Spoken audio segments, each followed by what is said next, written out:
And so it can be something that people are fearful to publicly donate to and support, or even they just want the peace of mind knowing that their donation will be private.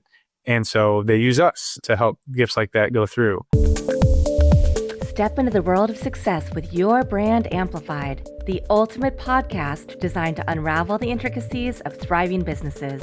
I'm your host, Annika Jackson, and I'm on a mission to uncover the stories, strategies, and secrets that have propelled entrepreneurs and business leaders to success. As a partner, customer of Silent Donor, I'm really excited to have the founder here, Tim Sanders. Tim, I love the fact that you have this heart to help so many organizations. And so welcome to the show. Thank you. Yeah, thanks for having me on. I'm happy we could connect and I'm excited to talk. Yeah. Before we start on Silent Donor, I want to backtrack to the road that got you into the world of anonymous donation. Yeah, it's funny. We have a joke that people that find their way into philanthropy always got here with some roundabout path. Yeah. Certainly no different. I started my career actually working in international development for a private intelligence firm overseas. So I actually lived in the Middle East and West Asia for a couple of years. And that's also where I got my first experience with international aid workers, which will come full circle in a minute. But I'm originally from the Chicago area. So after I was overseas, I eventually came back to this area again. And I got a job at an innovation consulting firm called Kusmarski Innovation here, which was really interesting because for the next 4 years, every day I was spent with me working with clients, trying to have them come up with new products and new services that they could launch into the market. And as someone that was interested in launching my own product or service one day, it was, the perfect opportunity for me to really learn and take some of those learnings with me when I eventually came to launch Silent Donor. A big one is around getting comfortable talking to customers, which I can speak later, but that was pretty integral to my path. And then after that, I worked directly in Philanthropic Management Consulting, another firm here in Chicago. And that's where I had the chance to advise some of the largest fundraising institutions in the world, which were clients of the firm. And so think major public and private universities in the US and Europe, big hospitals and cancer centers that are doing sometimes multi-billion-dollar fundraising campaigns, arts and humanities institutions in the US and abroad. So it gave me a really interesting look into philanthropy in general and also how they interact with donors and everything like that. And that was kind of the backdrop for some of the insights that I had behind launching Silent Donor. And I guess for people who don't know, so Silent Donor is a privacy-focused international philanthropy firm, and we also operate the largest anonymous donation platform on the internet, just called Silent Donor. So people can just go to silentdonor.com and check it out there. That's fantastic. I appreciate that you shared your journey, and how interesting was it that you had the opportunity to help others figure out their dreams so that then you could reverse engineer and figure out how to implement what you wanted to get into. So you said there was a full circle moment with working overseas with international development and aid workers. I'd love to hear about that. Was that part of the move to figuring out that propelled you to creating Silent Donor?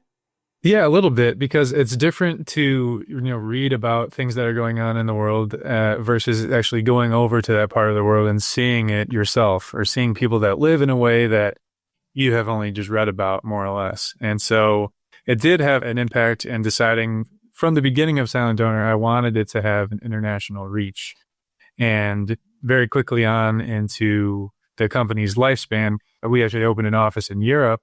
And so we have a base here in the US and one in Europe as well, just as an intentional move to focus that we know that philanthropy can affect so much more than just here in the US, and often does, but we wanted to be intentional about being able to spread the mission of this company to make sure it had impact all across the world. And that really was kind of just baked in due to my experiences that I had when I lived overseas. And it's cool every time, we partner with an organization that is not in the US. I always appreciate that too, because philanthropy is so huge here in the US as just a way of life. People don't even think twice about it, but it's definitely not as big in any other country around the world. So we have kind of a unique feel and landscape of philanthropy here that other countries don't embrace as much, but it's definitely growing, and we're happy to play a role in growing that overseas as well.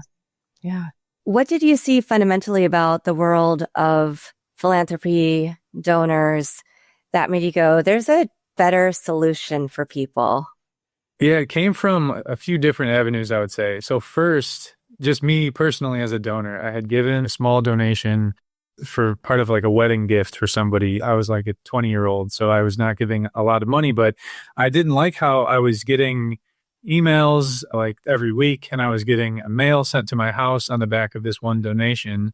And a common practice for nonprofits too is to share access to their email list or sell access to other organizations. So now I was getting emails from organizations that I never even expressed an interest in supporting.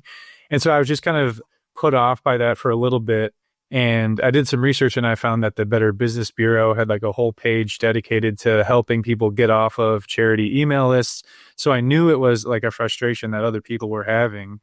But I also saw other stories in the news about people being, kind of bombarded for where they're choosing to give their philanthropy after they give a public gift. And then the third kind of prong for my personal experience was I went to a Catholic high school and I knew that there was a lot of religious donors that were interested in giving anonymous donations as well. So those three things were kind of the reason why I thought if I launched a platform that catered to privacy, that I could get some people that might be interested in using it. Because from my perspective, I wanted to have an impact and I liked the nonprofit and their mission, but I just didn't want all the other stuff to accompany the donation. So if I could still have the impact I wanted while I could keep my personal information private, then that would be the way that I would choose to donate. And then when I did some research, I realized that there was no easy or uncomplicated way to give an anonymous donation. And I also realized that there was no easy or uncomplicated way for charities and nonprofits to accept anonymous donations. And this was, despite the fact that I knew from my professional experience that there were so many donors interested in giving this way. Kind of regardless of the people's sophistication in philanthropy, sometimes even really wealthy donors, they don't have like a long-term view of their giving.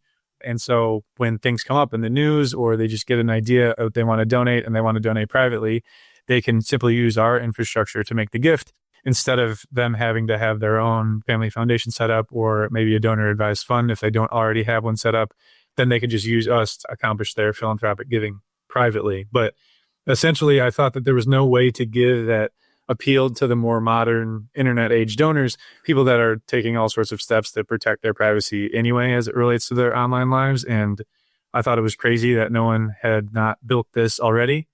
And so I set out to build it myself. And that was around the end of 2019. And now here we are all these years later. Yeah, amazing. There's so many things I want to ask you. And one of them is noting that there is an organization I donated to that if you look at their records, you know that there is actually a fairly large amount of money that's going to marketing, advertising, promotion, right? Commercials on TV to frequently, maybe every month, every other month, I get a few donations over the years, and they're spending a lot of money sending me mailing labels or little notebooks that I'm never going to use or things just to get a $20, $30, $50 donation. And that really bothers me that their money is going towards something like that versus going to actually paying for the cause.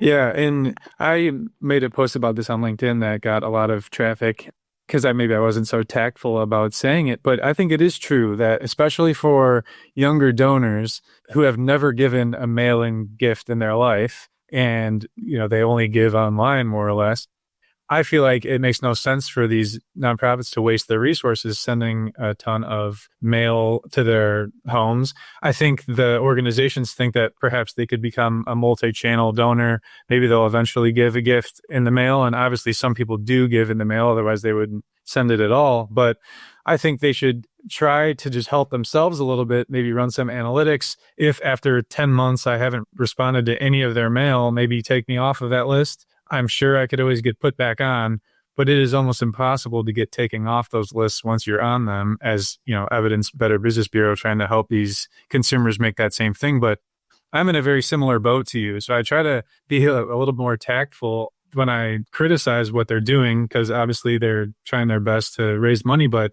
I'm totally with you. If donors have no interest in giving in the mail, they see it more as a nuisance. And instead of a way to ingratiate them further to your mission, they just don't want that type of communication. If people are only giving digitally, it might make sense, in my view, to only reach out to them digitally for follow-ups, sending them emails with things that you might think are relevant, because I think a lot of times with, at least for the younger demographic of donors, the mailers just really don't hit the mark. Yeah, 100%.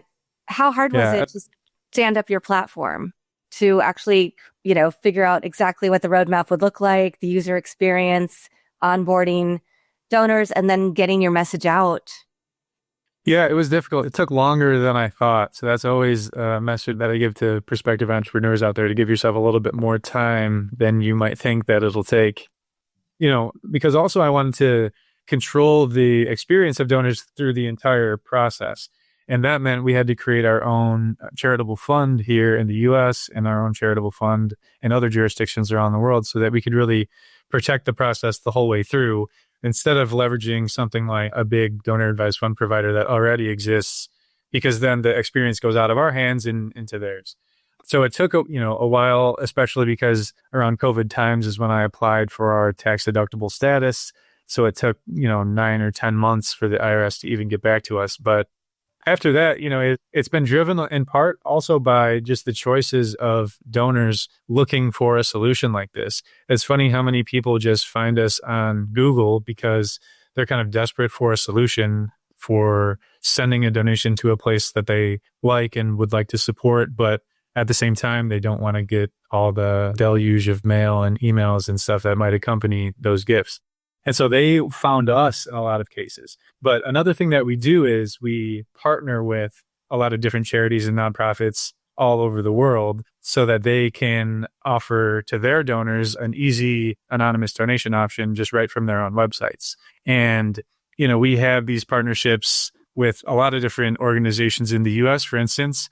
And that has been helpful for us to grow as well, because now donors can figure out who we are, because we maybe have partnered with a large institution that or organization that they're interested in donating to as well. So that kind of helped us on the marketing front, because we were kind of like a value added service for the charities and nonprofits. So it made sense for them to tell their donors about us, and then more people found out about us. Another way that we were able to grow too is through some media spots. So I know you have like a PR background and stuff, and earned media is very crucial to us in the beginning. We were lucky to eventually get coverage in like the Associated Press this past year and in the Chronicle of Philanthropy. Like those things definitely have helped in turn also boost, your SEO and things, and people finding out about you on search engines. It's been funny too, in the last couple of weeks, we get more and more inbound donors telling us that they found out about us because they asked their favorite AI agent, ChatGPT or anything like this, how can I send an anonymous donation? And they sent them to Silent Donor, which is excellent. But some of the partnerships that we've been able to forge too, being high profile, have helped us get the word out in a sense. So like the country of Ukraine is a partner of ours, which is a fascinating partner. And I have an interesting story about that one too. But we're also partnered with organizations like Give Directly and BRAC USA. The Global Empowerment Mission was a recent one. We're partnered with the Diana Award, which was started by the royal family to honor the late Princess Diana. So we have a huge range of organizations that we publicly partner with, where people can give donations to support their mission anonymously. And people can give virtually to any nonprofit through us, but the partnerships really help put our name out there in a major way as well. As a business owner myself, I can tell you that finding the right people to hire is absolutely brutal. You post a job, get flooded with hundreds of resumes, but somehow still can't find anyone with the actual skills you need. It's like searching for a needle in a haystack, but not with ZipRecruiter. ZipRecruiter finds amazing candidates for you fast. And right now, you can try it for free at ZipRecruiter.com/work. Here's what makes ZipRecruiter different. Their smart technology actually identifies the top talent for your specific roles super quickly. The moment you post your job, their matching system starts showing you qualified candidates immediately. Plus, you can reach out to your favorite candidates right away using their pre-written invite to apply messages. No more waiting around, hoping someone will notice your post. Ditch the other hiring sites and let ZipRecruiter find what you're looking for. The needle in the haystack. 4 out of 5 employers who post on ZipRecruiter get a quality candidate within the first day. Try it for free at this exclusive web address, ZipRecruiter.com/work. Again, that's ZipRecruiter.com/work. ZipRecruiter, the smartest way to hire. Yeah. Well, talk about the Ukraine story. Yeah, so I had partnered with a smaller foundation in Ukraine to start. And then I met eventually with some consulate here in Chicago, and I was talking to them about the work that we're doing for this foundation in Ukraine. And this was right at the beginning of the war. And they saw kind of the value in offering a private giving option to people that wanted to help support Ukraine during the initial war efforts. And they decided that they would partner with Silent Donor. So I attended a fundraiser first where I met people from Ukraine. And then from there, had to meet with some government officials and things. And then we officially got the partnership launched, I think, in 2022. But that was just another big international moment for me as well. And that's what prompted us to open a European office off the back of this big partnership with Ukraine.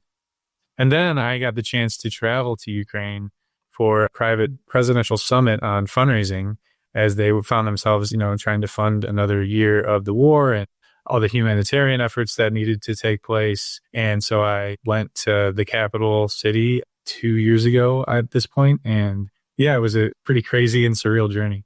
Yeah, amazing. But that shows the power, because I do think, particularly in a time when our data is all over the place, there are data breaches, but many times, and with the climate ever changing, politically, and whether our views are personally versus what we do professionally, I think having a solution where we can make anonymous donations is really important, because then you can still donate to your values, but you can still not have conflict perhaps with coworkers or employers or other people.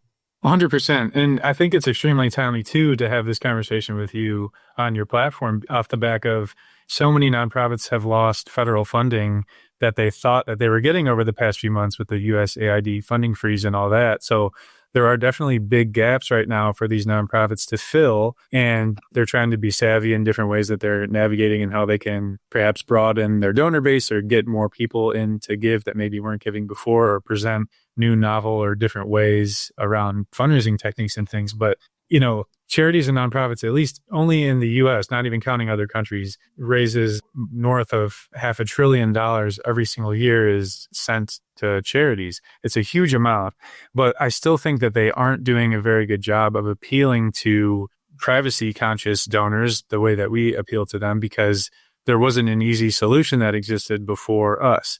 And some little industry knowledge too, that little checkbox that you might see when you're giving a donation online. It says, check this box here if you want to be anonymous. Well, you're really not anonymous at all to the organization, because they still get all of your information. And so we have a lot of donors come to us off the back of their anonymous donation, and they're upset because they click the anonymous box, but they're still getting all the mail sent to their house. They're still getting the emails and everything. And so it doesn't really feel like it's following through on the promise of this being an anonymous donation for them. It's anonymous in the announcements, right? On the list Correct, of donors. right. Yeah, if they do like an annual report. Right. And donors don't really necessarily understand that. I understand that's, and you understand that's how the industry kind of works. Like, we're not going to list your name on an annual report, but that's not real anonymity as people think about it. So that's what they use us to accomplish. And I think there's an analogy that I often use that's kind of absurd, but it gets the point across as I see it of how privacy really hasn't been embraced in philanthropy. And the analogy I use is around blue jeans. I just say, imagine that more people than ever are wearing blue jeans. They're using blue jeans as accessories. There's blue jeans related legislation being passed in countries all over the world. And then imagine there's like a major fashion retailer that is doing nothing to capitalize off the blue jeans craze. It would be absurd, right? That would never happen. But that's what I feel like is happening with privacy being this international movement. There's laws being written in about privacy. People are using all sorts of different privacy related tools. And yet this major player in the space that raises over $500 billion a year, or spends $500 billion in philanthropy. And philanthropy hadn't really been doing anything to attract all the people that are private. And I think if there's a like-minded community in the hundreds of millions of people, then that, ought to get the attention of those that are trying to raise money from them. And just, especially in these trying times, like I mentioned, that if you can offer more angles or something, a novel approach, or just make donors feel more comfortable giving to your organization through privacy, then I think that's something that more organizations can leverage, and they can easily leverage that through us. And we're happy to partner with charities and nonprofits completely for free for that effort. Yeah.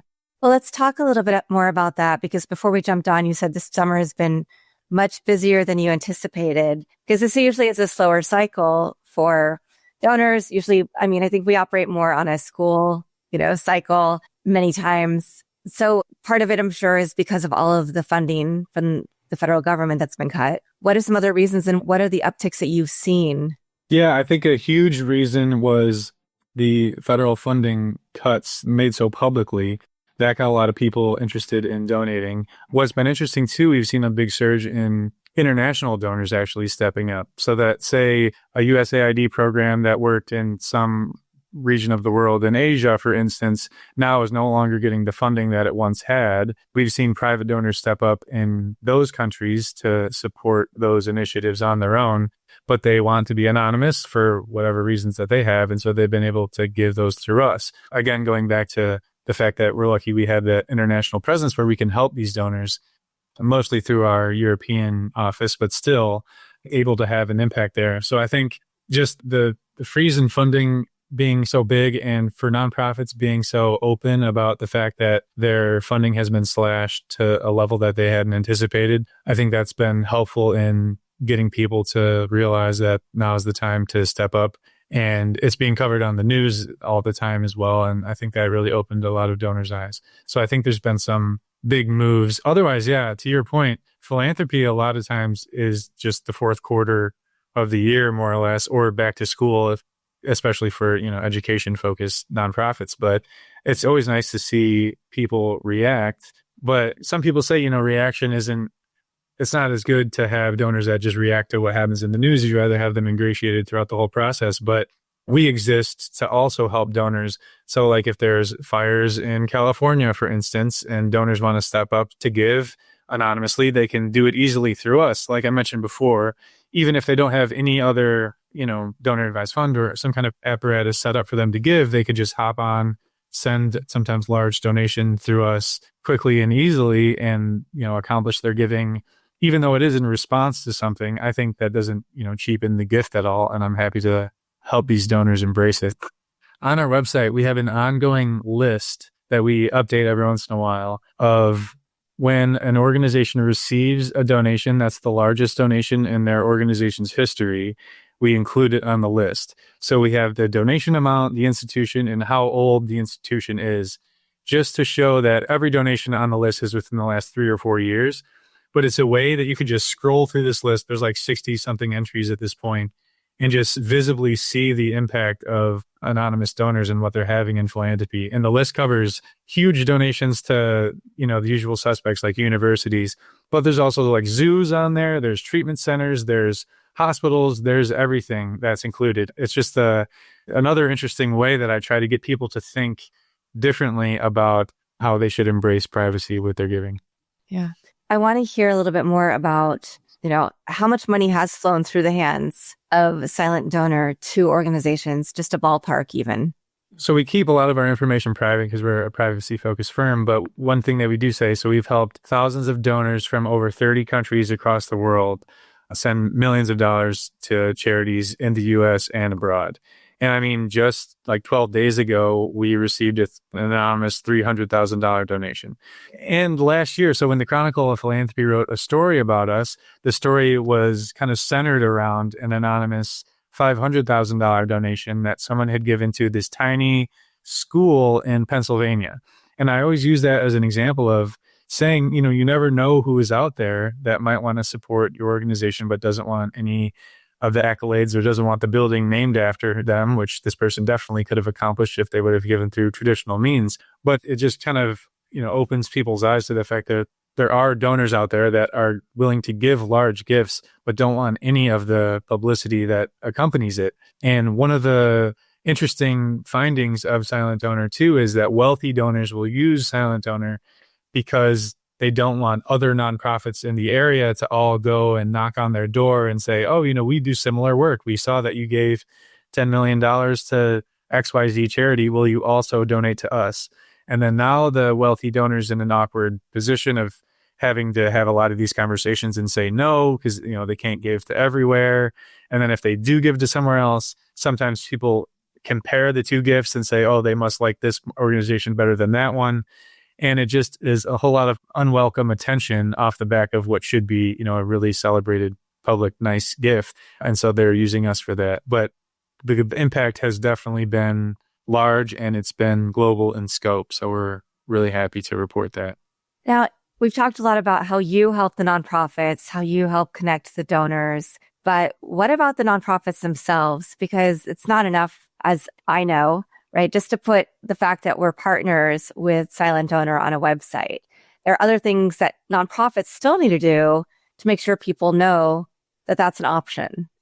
Yeah, I mean, especially today, it's such a crowded field. Everyone is competing for the same donor attentions, more or less. And so if there are ways that you can, you know, somehow differentiate your campaign, and maybe private giving is one way that you can do that, then we're trying to encourage people or nonprofits to embrace this, because it can come down to, if you had novelty sometimes in your fundraising efforts, to maybe get a gift that, look, every organization I feel like is on the hunt for new donors and for increased funding in light of all the things that we've been discussing. And so it's just difficult. And if you can use something like a silent donor to attract new donors or get a new kind of asset class of people interested in giving to your organization, then I always, you know, think of us as a tool, is what I like to say to some nonprofits, that you can leverage to make success within your own nonprofit,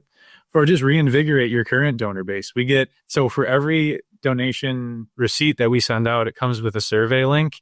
And this goes back to my innovation consulting days, getting comfortable talking to your customers, because I'll set up calls with donors that give, just to get feedback from them all the time. And a lot of them are first-time donors, which is surprising to us. But we also have a drop down, or like a part of the form that says, you know, would you send this donation if there was no way to donate anonymously? And they say no. So like, they're only interested in sometimes giving a donation if there's a private giving option. And then a great statistic I like to tell people is that our platform's giving average, even excluding more major gifts, is 3 times larger than the US national online giving average, which is to say that it at least behooves your nonprofit to at least offer an anonymous donation option, because statistically, this group is giving much larger gifts to charity, and we don't cost anything for the charities and nonprofits to partner with us. But just going back to talking about the industry in general, it's not a secret in philanthropy that fewer people are donating to charity every year. I think the statistic is 17% fewer households donate to charity today than just 20 years ago. And so even though the amount of money is increasing, it's coming from a smaller pool of donors that are, you know, giving larger and larger gifts. But on the whole, less people are giving. Alumni giving is declining for higher education institutions. You know, international NGOs are facing a big humanitarian funding gap. And so all these people are searching for ways to try to fill this. And I talk to nonprofit or development professionals often, and I hear some of the same things sometimes, where they say, we're looking for new ways to connect and engage with donors, or we're trying to use donor-centric fundraising principles and all these things.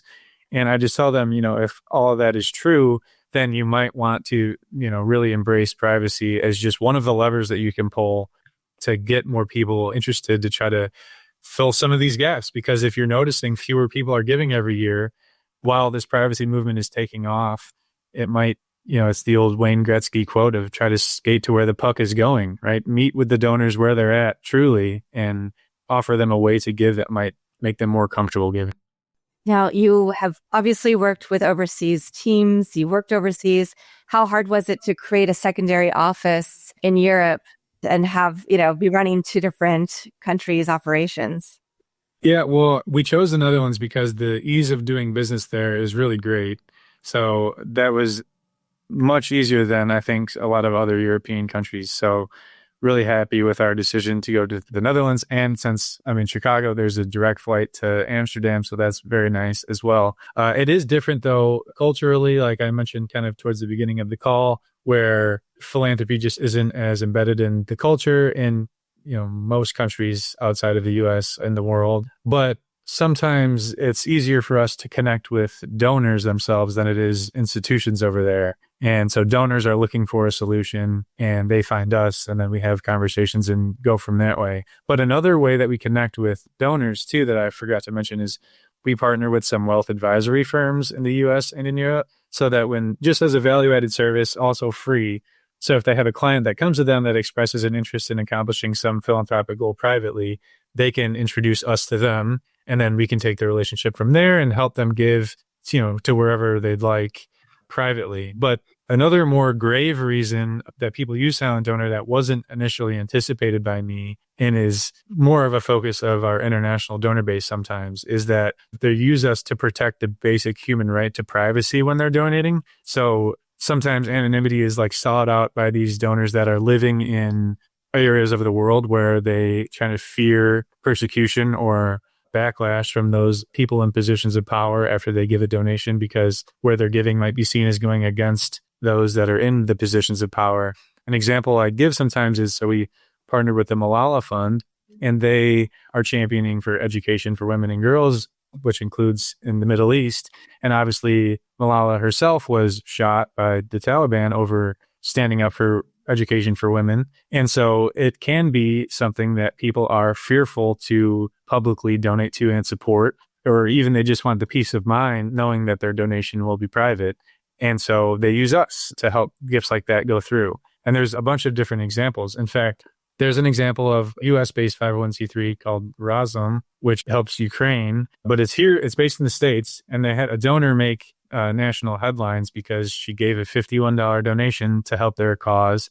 And then she went and visited, she's a dual citizen, she visited her grandmother in Russia. And while she was there, since she made a public donation, they found out that she gave this $51 donation to help Ukraine, even though it was a US 501c3. And they arrested her and they sentenced her to 12 years in prison. She just got freed with a prisoner swap, so she didn't have to endure all 12 years. But a couple of weeks after that huge story broke, we partnered with Razum, and now people can donate anonymously because it has real world stakes for some people as well. So it's not just privacy as a nice to have for everybody where you just want to get off the email list. Sometimes it can come down to your physical security. And so that's something that I didn't anticipate, but it's kind of an international aspect that's really kind of interesting. And we're helping people give to the charities that are doing impactful, but sometimes sensitive missions. Mm.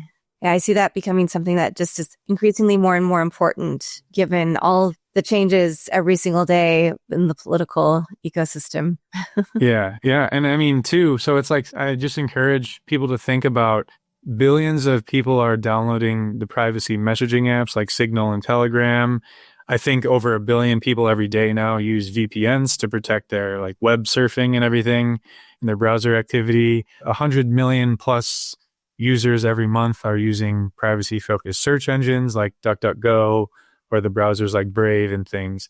And so, with all of this innovations taking place in privacy that are clearly being used by so many people, I know, and I'm kind of beating this same drum that I've been doing the whole time, but there's all these markers out there that prove that people are interested in privacy all over the world. And so a small slice of that is philanthropic giving. Of course, I realize private messaging has way more application than private giving, but the need for privacy, I think, manifests itself also in ways that people are choosing to give back. Yeah. And you can't beat that horse enough. That's such a bad analogy. But it's true. I mean, this is something that we cover a lot in the digital media management program at USC that I teach for, because it's not just about, countries have privacy laws. In the US, it's by state. But then we also have AI privacy laws, and there's so many more regulations and laws in some places that are popping up where other places are more Wild West. It does have serious implications for knowing that so much of our data is out there and not safeguarded. So can there be some place where we can have that privacy and be able to live in a little bit of peace without being inundated by other marketing messages, quite frankly? Yeah. When I set out to create Silent Donor, it was we aren't trying to change any donor behaviors either. We're just trying to make it easier for donors to do what they were already trying to do, and they would click that little checkbox. So it's just kind of moving in step where donors are and where their thinking is. And if it helps them, like I said, give back in a way that makes them feel more comfortable. Because at the end of the day, if our company gets any revenue, it's necessarily because someone has chosen to give to charities. I mean, it's the best mission. It really can get you fired up about coming into work every day. That's for sure. Yeah. And where are you going to go next? I hope that we can continue to grow the team and the amount of partnerships that we have. Really, the goal, I think, is to just become more ubiquitous in charitable giving. That's very often that people have still never heard of Silent Donor, which we were under the radar for the first few years anyway, just working with private clients more or less. So I understand, but it's just hopefully a way that when people think about donating, they can always think that Silent Donor is an option for them to give. So making that more accessible to people, or just getting more people aware that we exist as a giving option. Obviously, it's great that we're on the first page of Google and obviously ingratiated into ChatGPT and stuff. So that really helps. But I think in the future, we'll just look to have more growth to meet the people where they're at and get more people to give. Awesome. Tim, this has been a great conversation. Obviously, I will have the link for Silent Donor, even though you can find it pretty easily and just find the name. And, I might make a little plug for the ICL Foundation, being a member as well. So we're always looking for ways to sponsor scholarships for our students. And I just really appreciate the intentionality that you've put into this platform. And it just wasn't a harebrained idea. It came from your expertise from working and being overseas and seeing what it looked like, to working with different organizations that were creating their own products, brands, services, to then do this very methodically, at least in my view. And I really appreciate the time and intention you took to build a platform that you could scale and that people could really feel safe on. Well, thank you for the kind words. And thank you also for giving me a platform like this to be able to tell more people. I think it's great. Thanks for having me on. Of course. And Tim, you did give us a little quote earlier, but I always do ask, is there, do you have words of wisdom, quote, mantra, poem, verse, motto? My favorite quote, I think, is just this short one, or just life's too short. You never know what can happen. And so it's part of the reason why I launched Silent Donor to begin. It's definitely a risk, but life's too short, Yeah, amazing. Awesome. Well, thank you so much, Tim. And thank you to everybody who's watching this episode or listening to it. I'm really excited to release this episode in the very near future and hopefully get some more people to partner with you. I would love it. Thank you so much. Absolutely. Thanks for listening or watching to this episode of Your Brand Amplified. Don't forget to leave us a rating or review on your favorite podcast listening platform. And if you want to learn more, check us out at yourbrandamplified.com.